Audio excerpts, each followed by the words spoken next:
Bismillahirrahmanirrahim. Assalamualaikum warahmatullahi wabarakatuh. Salam sejahtera untuk kita semua. Hari ini, malam ini kita akan bertemu kembali. Saya akan bercerita tentang blended learning yang pada saat PJJ pandemi COVID-19 ini mungkin bisa bermanfaat untuk kita semua. Saya hanya sekedar sharing apa itu blended learning dan bagaimana prosesnya, karena juga saya masih belajar. Kita belajar bareng bagaimana memahami sebuah persoalan blended learning itu, sehingga kita bisa mendorong perubahan kemajuan proses pembelajaran kita pada masa PJJ COVID-19, sehingga tidak ada sebuah proses kejenuhan nantinya buat siswa, buat anak-anak kita dalam proses pembelajaran. Nah, kita coba sekedar sharing Bapak Ibu sekalian, teman-teman sekalian guru se-Indonesia, teman-teman guru se-Jakarta. Saya bukan bermaksud untuk menggurui, tapi kita coba bagaimana memahami pembelajaran blended learning itu. Apalagi pada masa PJJ saat ini, blended learning saya kira itu sangat penting dan sangat berpengaruh dalam proses KBM kita. Nah, dalam pembelajaran blended learning saya buat di dalam konsep SWE yang ada di dalam Office 365. Saya buat dalam konsep SWE yang ada dalam Office 365. Nah, intinya adalah blended learning adalah irisan, kalau dalam matematika dikenal dengan irisan antara face-to-face learning atau tatap muka dengan pembelajaran online learning. Maka irisannya adalah blended learning. Jadi ini adalah irisan, di mana proses pembelajaran itu ketika kita sudah tatap muka terhadap siswa, kemudian kita mencari secara online, di dalamnya online, kemudian secara online itu kita memberikan materi kepada siswa, itu bisa melalui blog, bisa melalui Google Classroom, bisa melalui psikologi. Ini bisa juga dikatakan sebagai learning management system.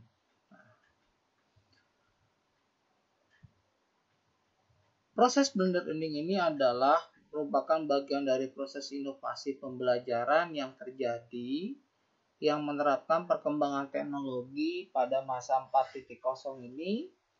Artinya perkembangan teknologi yang terus pesat, kemudian sistem pendidikan juga yang dialami oleh industri juga sangat cepat, yang beralih artinya menggunakan sistem konvensional beralih ke dalam sistem digital.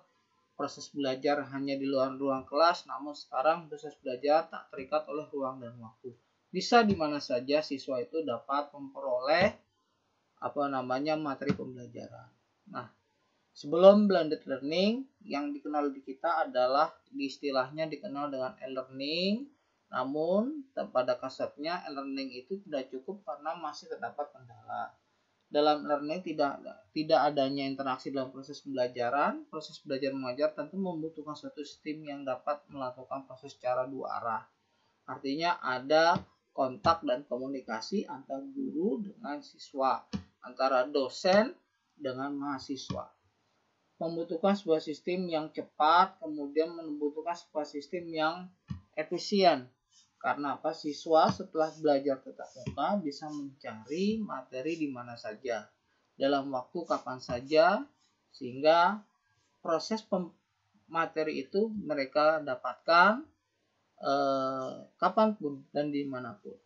Nah, untuk beralih pada mode belajar itu, maka dikenal dengan sistem blended learning. Blended learning yang berdasarkan merupakan gabungan keunggulan pelajaran dilakukan secara tatap muka dan secara virtual. Kemudian, dalam blended learning menurut Driscoll merupakan pelajaran yang menggabungkan berbagai teknologi web untuk mencapai tujuan pendidikan. Tur mendefinisikan blended learning sebagai campuran dari teknologi learning dan multimedia.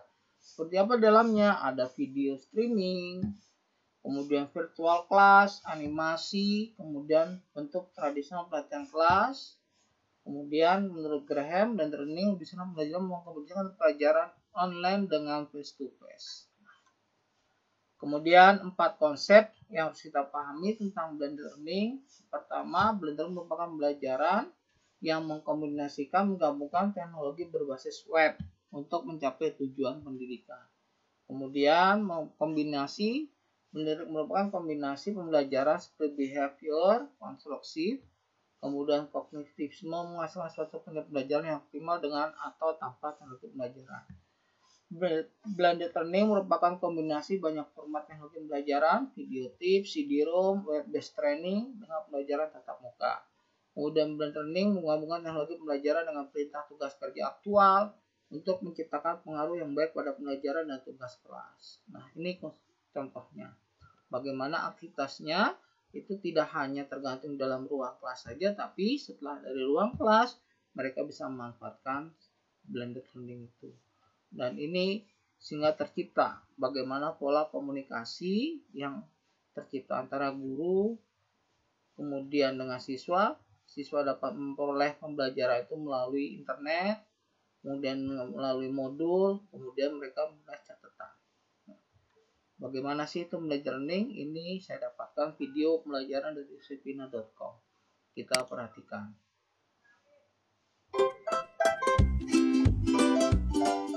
Blended learning. Apa itu blended learning? Blended learning adalah pembelajaran yang menggabungkan aspek kegiatan tatap muka, pembelajaran online, dan kegiatan praktek. Lalu, mengapa harus blended learning? Dan bagaimana proses blended learning? Sebelum kita bahas mengapa harus blended learning, mari kita cari tahu mengenai jenis-jenis pembelajaran sebelumnya. Pertama, kenalkan dulu, ini Bu Sevi, dan ini Ima. Baiklah, yang pertama, pembelajaran dengan tatap muka. Pembelajaran dengan tatap muka melibatkan secara langsung Bu Sevi, Ima, dan teman-teman Ima di waktu dan tempat yang sama. Bu Sevi menyampaikan materi, Ima dan teman-temannya memahami materi. Kelebihan dari pembelajaran ini adalah Ima bisa berinteraksi secara langsung dengan Bu Sevi, Ima juga bisa berdiskusi langsung dengan teman-temannya. Tapi banyak kekurangan dari pembelajaran ini, diantaranya waktu tidak fleksibel. Jika Ima belum paham, penyampaian materi dari guru tidak bisa diulang. Pembelajaran online. Pembelajaran secara online atau biasa disebut dengan e-learning memungkinkan Ima untuk menyimak materi melalui siaran langsung dari Bu Sevi lewat jaringan internet atau siaran ulangnya, atau juga bisa melalui e-modul yang dengan mudah dibagikan melalui internet. Dengan pembelajaran online, Ima dapat dengan bebas menentukan kapan akan mulai belajar. Ima juga bisa berinteraksi dengan Bu Sevi atau dengan teman-temannya melalui pesan online. Tapi ketika Ima bertanya melalui pesan online, dia tidak bisa memastikan kapan akan mendapat respon dari Bu Sevi, sehingga butuh waktu lama lagi untuk memahami materi. Setelah Ima belajar, kemudian ujian, kemudian belajar lagi, dan ujian lagi. Ima mungkin saja lupa dengan apa yang dipelajari sebelum-sebelumnya. Untuk mengatasi permasalahan tersebut, harus ada kegiatan praktek berdasarkan materi-materi yang telah dipelajari. Dengan kegiatan yang mengandung problem solving, materi akan lebih melekat dalam ingatan Ima. Nah, blended learning menggabungkan ketiga cara belajar tersebut menjadi satu kegiatan utuh untuk menutupi kekurangan pada pembelajaran lainnya. Pada proses blended learning, Bu Sevi mengajar Ima dan temannya di kelas secara langsung. Ima bisa berinteraksi secara langsung dengan Bu Sevi dan bisa berdiskusi dengan teman-temannya tanpa takut menunggu balasan pesan. Jika Ima belum paham, Ima bisa mengulang materi yang dibagikan Bu Sevi. Bisa bertanya lagi jika ada kelas Bu Sevi di pertemuan berikutnya. Ima bisa memilih waktu yang tepat untuk belajar sendiri. Jika Bu Sevi berhalangan hadir, maka Bu Sevi bisa membagikan materi secara online atau juga bisa siaran langsung online. Ditambah lagi dengan kegiatan praktek setelah pemberian materi, maka Ima akan lebih mengingat apa yang telah dipelajari. Proses belajar yang tepat dan fleksibel ditambah dengan kegiatan praktek akan mempermudah Ima dan Bu Sevi siap untuk menerapkan itu video sederhana berkaitan dengan blended learning. Memang kita bisa menerapkan blended learning itu apalagi pada masa pandemi COVID-19. Nah, karakteristiknya adalah pertama, pembelajaran yang menggabungkan berbagai cara penyampaian, model pendidikan, gaya belajar, serta berbagai media berbasis teknologi yang beragam. Ini bisa melalui WA, Facebook, kemudian Instagram, kemudian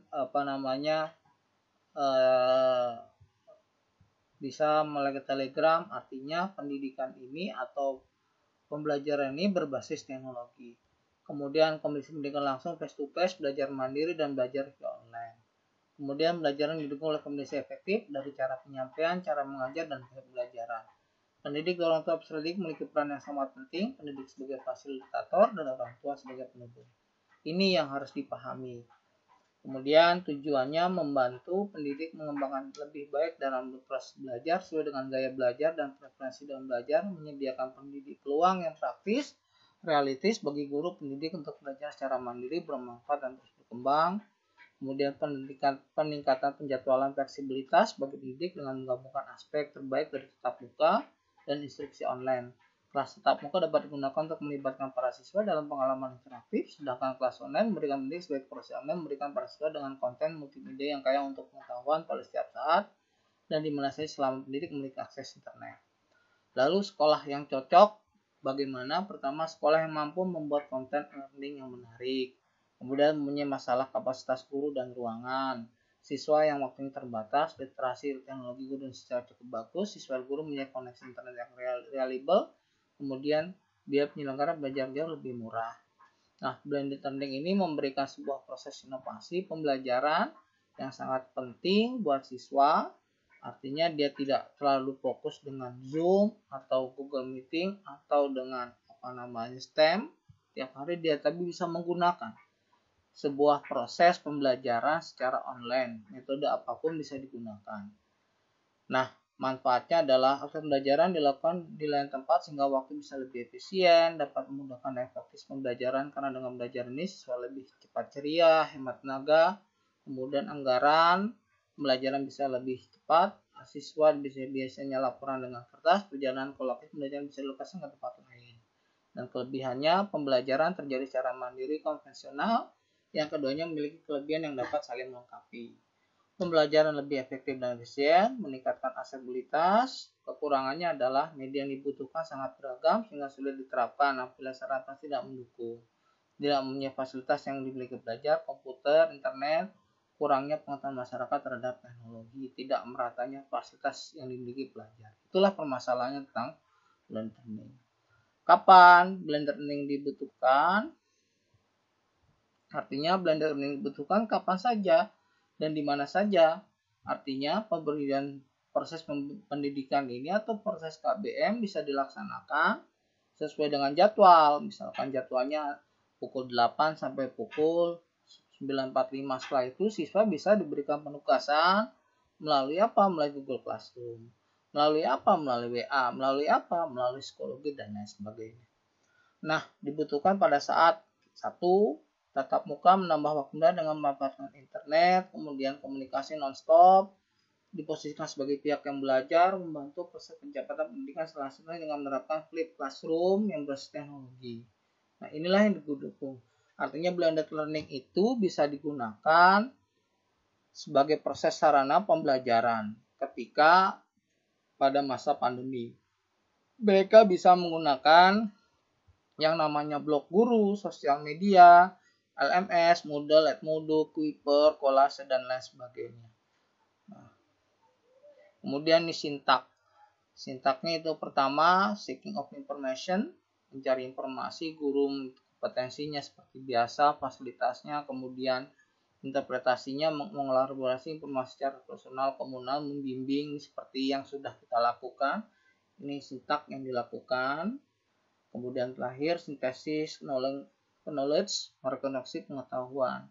Nah, ini guru menjelaskan eksplorasi, membantu siswa, mendampingi siswa. Nah, inilah bagaimana sintak di dalam pembelajaran blended learning.